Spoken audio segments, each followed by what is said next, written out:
Hello, I'm Thomas Hare, Chief Content Officer of the Performance-Driven Marketing Institute, a not-for-profit trade association that serves companies in the performance and direct-to-consumer marketing world. Welcome to the latest episode of Take 20, created by the PDMI's Brand Response Council. These 20-minute live conversations featuring leaders in the performance marketing world, speaking about the hottest topics in the industry, are scheduled twice a month. Before we get to today's conversation, a quick housekeeping note. We'll be addressing any questions from the audience at the end of today's session. You don't have to wait to ask them. Utilize the questions tab on your control panel to type and send your question in. We'll be collecting them and we'll try to get to as many as possible in the final moments of the episode. Today's episode, startup performance marketers, particularly those born of the e-commerce space, have long focused on customer and or revenue growth, seeking to establish a brand with profit goals taking an early backseat. But recently it seems that the mantra growth at all costs has been replaced by a stronger focus on making a profit. Is there a true shift afoot? Is the growth mindset among early stage performance marketers giving way to a more profit-centric concept? As always, PDMI Brand Response Council Chair and Take 20 host, Chris Foster of Modern Postcard is here, and today welcomes a trio of leaders from PDMI member companies, Script to Screen's Alex Dinsmoor, Envision Response's Sean Fay, and Flatworld Group's Ranjit and Mulgaonkar for a conversation about this evolving topic. Welcome, team. Take it away. Great, thank you so much, Thomas, for that introduction. Welcome in to these fantastic guests, these masters of their crafts. We're going to talk about this growth mindset versus profit mindset, and if there is a shift. So like Tom had mentioned, in the heydays of startups, the idea was to generate growth, right? But the question was, is growth of all costs, is now maybe there's a change to maybe let's actually think about costs and profits. Today's investors and businesses are thinking more about balancing the books and keeping profit levels reasonable. And even more so, the most successful businesses are focused on increasing profits. And healthy profits usually create healthy businesses. And there are more tools than ever to help marketers manage profits for campaigns specifically and even entire businesses. So from early stage startups to Amazon sellers to established brands, and even those businesses kind of moving from one revenue level to the next, focusing on profit means you're focusing on the overall business health. So is this new shift in thinking? Is there a method or approach to help businesses balance both growth and profit? That's what we're going to talk about, and we're so excited to get started. And I guess, Sean, I'm going to start with you. Do you think that there was this really growth at all cost mindset? Was that really a pervasive concept? You know, in my career, I'd say yes, especially at some kind of key periods of time. Obviously, back in the .com era, it was growth at all costs, right? And the biggest example of that is Amazon, and they were able to lose money until they made money, and then it just obviously it's a big success. And Ranjit, has a lot of experience there, but that's the biggest example. But I think also since the 2008 crisis, we've been in this long bull market since probably 2011, and with that availability of investment funds, low interest rates, et cetera, I think there was a growth at all costs mindset, and there's a lot of innovations and startups that were, trying to expand market share, attract investment, acquire talent, and just essentially, get their businesses going. That's obviously changed a lot recently, and I think that should be something we talk about. Is with the incredible rise in the interest rates, I think it's caused people to from a paradigm perspective shift, but yeah, I think that definitely pervaded the mindset, and I think even companies that shouldn't have been focused on growth at all costs were doing it because of the availability of cheap money. That's excellent. That's a fantastic answer, and kind of sets the stage and the landscape for where we're in. So I guess Ranjit, I would ask you then, how do you balance the importance of sales growth or profits? It really depends. It depends on a multiple different factors. Typically you look at the company strategy. What is your strategy? Are you trying to get market share? Are you trying to run a profitable company? It depends on the type of business. Typically, venture-funded companies are encouraged to go after market share. I've been funded before by my own company, and the whole goal initially was just to get more revenue, more customers, and get market share. Public companies are different because they have to balance both, to manage their stock price. That if your sales are good and profits are low, your stock going to get hit, and vice versa. So they have to balance both. It also depends on the type of product you have. Is it a one-time sale? Is it like a razor blade kind of model where you're able to give away profits on the razor and then make money on the razor blades, printer cartridges, for example? Or is it something that is a continuity product? Is it like a supplement where you can spend money initially to get the customer loyalty, and once they're signed up, you can your cost of marketing is almost zero. So then you can generate some profits. It also depends on where the product is in its life cycle. Typically, if you're launching a new product, you are going to have to focus on sales growth. But as the product matures, then you can kind of focus on profitability. And then as the product gets into the end of life, again, you're going back to getting as many sales, getting rid of inventory, and kind of sacrifice the margin. So I mean, sales growth and profitability are not really two different things that are they're connected at the hip, right? Because you have to have profits for financial survival unless you have unlimited funding, and you have to have sales growth for long-term success of the business. So my experience is in majority of the cases, profitability will eventually override the sales growth.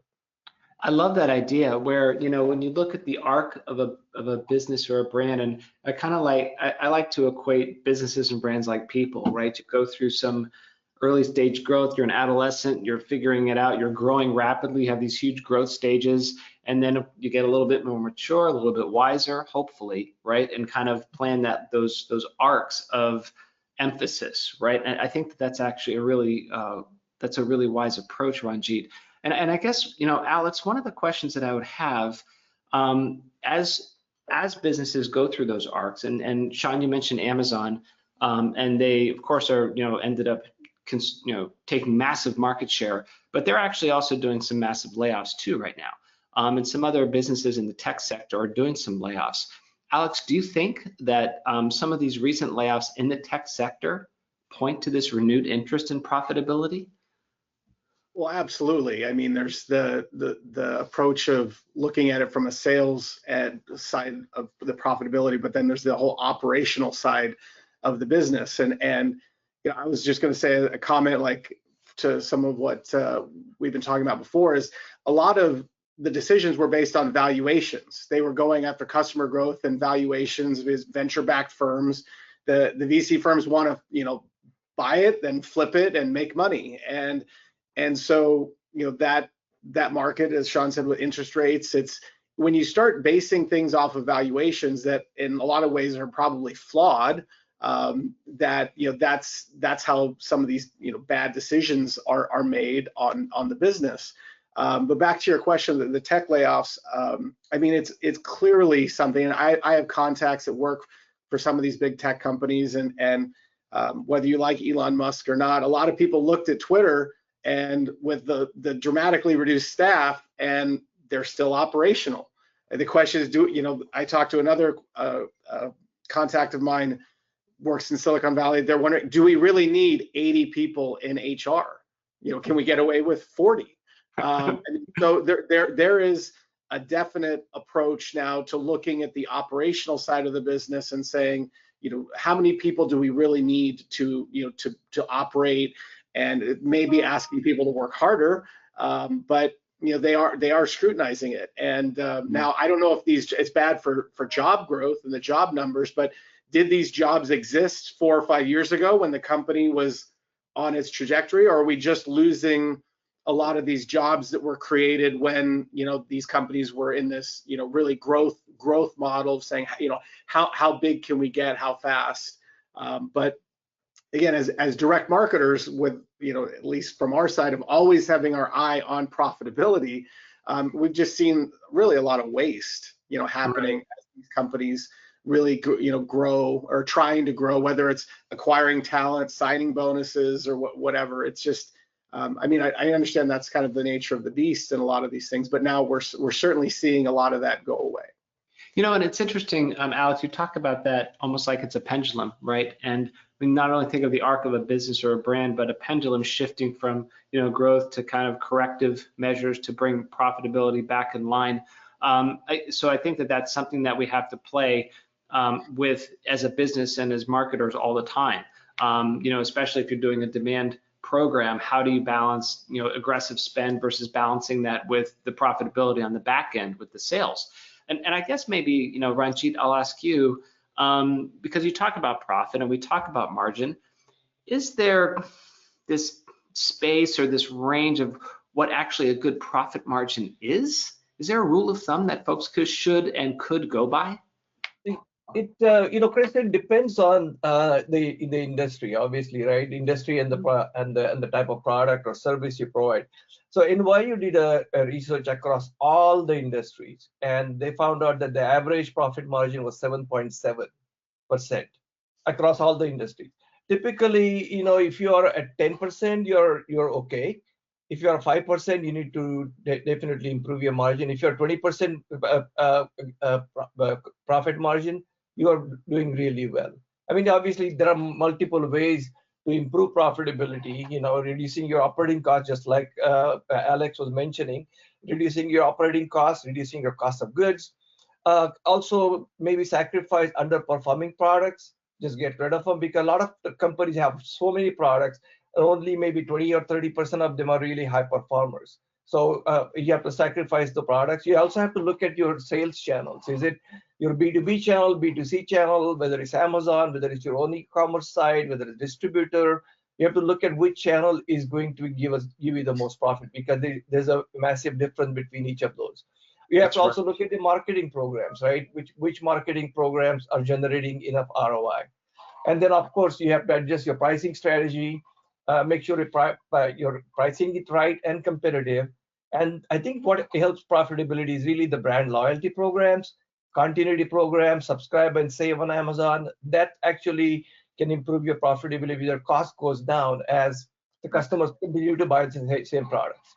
Right. No, I love that idea, because we all know it's much less expensive to keep a customer loyal than to acquire a brand new customer. But I really like that idea of, there's no one answer across an industry, but there's maybe no one answer within a business, because there's so many variables, and maybe you're just looking at the net, right, based on the sales channels or products and the marketing, right, those kind of three areas to manage. A quick question for you before I move on to Sean. Is it a thing where typically, and it's not unexpected, for a brand to say 80% of my profits are coming from 20% of my products? Is that kind of a thing that exists?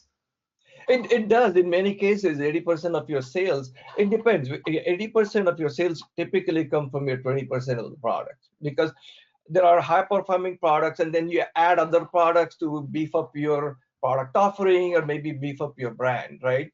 Mm-hmm. The profitability is going to vary. It's not necessarily the 80% of the products are generating the profit, 20% of the product generating the profit. It's going to depend on the individual product. Like I said, cost of goods, your marketing cost, your sales cost, whether it's Amazon fees or whether it's e-commerce platform, it's going to depend on the individual product. So I guess with that in mind, when it depends on the individual product and you're doing marketing campaigns, Sean, I'll ask you, when someone's talking to you about marketing and they've got these various products, does your marketing approach and creative strategy change if you're focused on sales and growth and new customers versus focused on profitability? So that's a good question.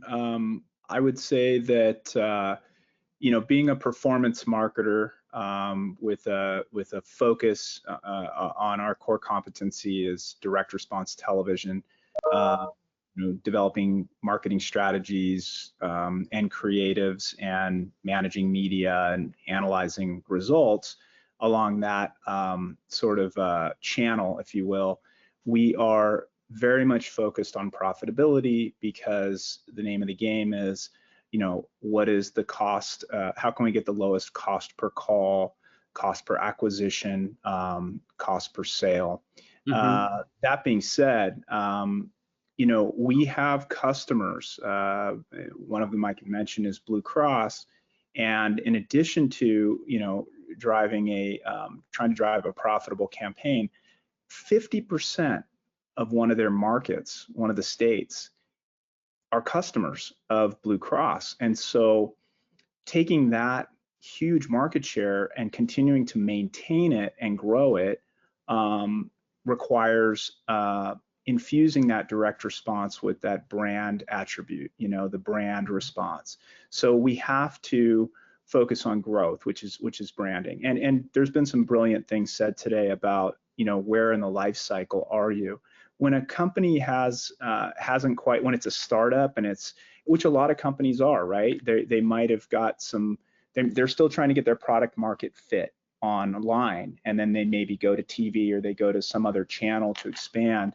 When you're in a product market fit phase of your life cycle, you want to focus more on growth. You want to focus more on growth because that you're trying to figure out how to get there. But once you have that, once you've got your product market fit, you know who your target audience is, you can focus on profitability. So it does shift depending on your objectives, and the creative does change. But as I learned last night, talking to a brilliant guy who was part of the original FBA program at Amazon, his name is James Thompson, founder of the Prosper Show. He said, look, there's a lot of companies on Amazon that don't need a brand. Their creative is purely based on the keyword search and all the digital levers and buttons and things you need to do to win online. So on Amazon, in that walled garden where you've got tons of customers and it's just a matter of getting the right price, the right keyword strategy, etc. So yeah, creative it depends on where you are in the life cycle. It depends on what your objective is. But fundamentally, we always take a somewhat balanced approach. Profitability is always part of the equation because we need those profits to continue to fund our marketing operations. Sure. No, that makes a lot of sense. And I think what's interesting too is that, it's almost like you guys are talking about changes of cultures and expectations, right? Where even now, Ranjit, you had talked about VC-funded companies that had really focused on, driving revenue, customers, and market share that maybe has waned a little bit in terms of the focus. And I guess, Alex, I would ask you, do you think that you're seeing a culture and expectation changing within that VC world? Is it kind of fair to say that, before it was like, hey guys, here's your free lunch, go get customers, we're going to keep you happy, here's a ping pong table, to now it's like, hey, maybe you need to start making some money. And to your point, Sean, maybe the arc of that business now, you have to grow up a little bit more quickly. You have to go from adolescent to adulthood a little bit faster than you used to. You don't have the grace period. Sean or Alex, are you seeing anything like that at all? Well, yeah, it's you hope that when these companies grow up, that means that they're getting wiser. It doesn't always, it doesn't always mean that. There just might be just different size of revenue or size of the company. But yeah, I think that whoever the investors are in the business now have to scrutinize everything. And we're talking a lot about the back end, like the customer, lifetime customer value. I think we've seen a lot of again, questioning the assumptions and the valuations of of what a customer is worth. We saw it in the Medicare space where we've done a lot of work, and so much of the media ad allowable, and Sean talked about how the creative strategy changes, versus profit versus growth and branding. Well, the media strategy changes a lot differently, depending on what you're doing. But so much of the media strategy was based on an allowable, based on what the lifetime value of the customer was assumed to be. And I think we've seen that they've gone in and they've looked at it and said, you know what, that lifetime value of the customer is not $2,000, it's $1,200 or something like that. And then that changes really everything. And same thing with the continuity, these subscription-based businesses. Again, I have very, very close relationship with a company in the skincare space that had a free trial and was VC backed and was going. It seemed like everything was great, but then they realized that the value of the customers, even though they had a huge database, they just weren't like converting and weren't some of these really valuable lifetime customers. And I think they've had massive layoffs and huge shifts of what they're trying to do. So I think everyone's just looking at everything right now to say, especially again, it all boils down to who's funding all of this, whether you're an entrepreneur and you're personally funding it or VC backed. I think people are having to take a hard look at everything right now.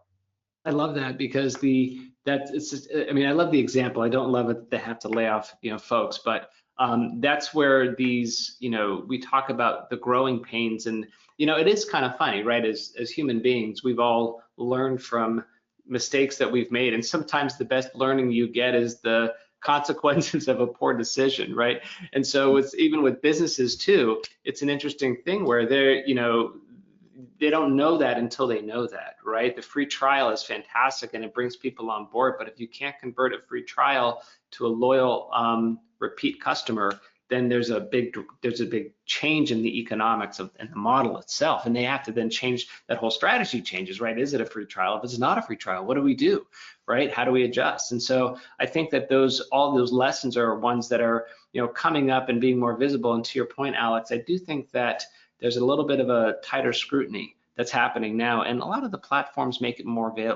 little bit easier to do that, I think. Well, guys, we might have time for one more question to all of you, but what I think what I'd love to do is, if any one of you has an idea on this, speak up, because it's already 11:23. So,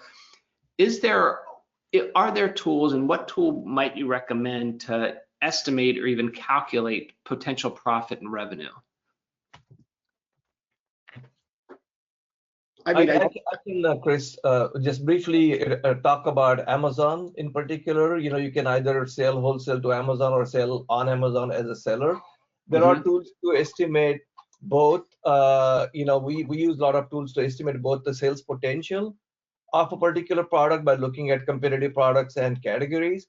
And we can calculate the profitability very accurately based on your cost of goods, all the Amazon fees, fulfillment by Amazon, advertising fees, inbound shipping, etc. So there are tools that you can do to calculate profitability. Sales potential is a little tough because it depends on the individual product, but you can actually see what the potential market opportunity is. The readily available market. Sean? Yeah, I would say one of the basic tools that we use with our clients is break-even analysis. Just looking at all your channels and creating a break-even analysis for that channel, so then you can know where your bottom line is, what the costs are, and monitor those, manage them. As far as growth goes, there's certainly tools that can help you find out, what market potentials are within channels, and then what your market share is, and then you can figure out kind of where you are and start looking at what and this is in terms of measuring profitability. I think as far as generating profitability, one of the things I wanted to mention briefly, and I'll let the team talk, is growth is about focusing on traffic. Profitability is focusing on conversion, and not only conversion, but also once someone has come into your garden, so to speak, and is looking around, they might not be a customer yet, but what can you provide them in terms of video content, how to, additional value that will help them stay or come back and finally become customers, and or customers that do pay, they have more content to rely upon to help keep them as customers. So anyway, those are tools for increasing profitability, long-term and in the near term. I love it. That's great. I don't know the tool, but I would just close by saying, like, the profit mindset is not a bad thing. It's making companies healthier, which I think in the long term is what everyone wants. I mean, that's there's a capitalistic nature of this, of you have to exceed your expectations and ultimately survive. And so it's tough for the job situation right now, and I think we're going to see more of that. But I think every marketer, every brand should be a performance marketer. That should be an aspect of what they're doing, and how they measure things, because it'll only make them healthier in the long run. So that's the way we approach it with our clients, which are brands and entrepreneurs, is that we're all in the performance marketing space, and it's about leveraging the tools that we have available to us and keeping an eye on all of these things, the average order value, customer lifetime value. And so that's where we're focused. And again, it's not a bad thing. We're talking to a lot of the PE firms about that, and they're the brands that are in their portfolios, to make sure that they are really basing their decisions off of real data and what's reality, and not what previous assumptions or valuations might have been. Yeah, I really like that approach, because to me it's almost like human beings go to a doctor to get physicals, to get checked out, to make sure that everything's healthy and working well. No reason that you can't use the tools available to do that for a business or even an individual product or campaign, like you mentioned. Well, this is marvelous. Great conversations. We could talk about it all day, but it's already 11:30. So John and Thomas, we have some questions from the audience. We can throw at these fine gentlemen. We sure do. We got a couple good ones here. Let's start with this one. It's a piece of advice being sought. To launch a new product or service, there's always an initial phase of testing that's not always profitable. What do you think is a reasonable budget to launch a product in order to get that initial campaign to be profitable? Interesting. Personally, I would say, an initial budget. I mean, it depends on a lot of things. Right, Sean? I mean, what are we talking about? Is it a digital launch? Is it a? Right. Are we talking about television? I mean, that's yeah. I mean, it's tough to say without outlining what the yeah. I mean, if the test is, say, on TV, you're looking at, not including the developing the product, probably $100,000 to $200,000 minimum for to do the marketing strategy, the creative, and the media. It can certainly be done for less, but it depends on what how well you want it to be done. If it's just a straight digital approach, I mean, I probably wouldn't spend less than 50 to 100. And again, it depends on, you can do a lot to vet your product without spending a lot of money just to find general interest. But once you have a product and it's ready and you've got a little bit of customer interest through surveys, I think when you launch it, you should be willing to spend at least 50 to 100. I've done that personally with my own products, and it's not a insignificant, but it's a reasonable amount. Those are just random numbers. I mean, you could also spend $500,000 or $1 million. I'm not trying to cut anything here, but it depends on how big you're going. Well, I love it, Sean, that you have the experience of writing the check to yourself, because I'm going to write this big check. Yeah. Here we go. We're going to launch this product. Let's do it. It was more for digital related stuff, but yeah, a lot of it's POs for inventory and such. But in terms of like building out websites, launching on Amazon, getting the right team to do the social, all that, you're probably looking at around 50 grand to get it all set up properly, do your research, and get going. Because you have to test different channels, right? Even within digital, it's like Google Performance Max might work well, but your Facebook isn't working quite right.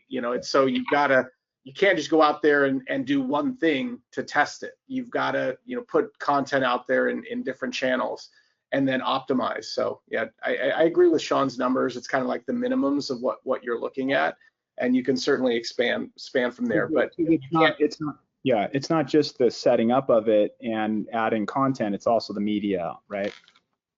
Mm-hmm. So what I'm hearing here is the old adage: you got to spend money to make money. Yes. A certain amount. I mean, it's much harder to start from like literal scratch. I mean, if you're an entrepreneurial person and you're just getting started and you're talking about I've got a couple, thousands of dollars.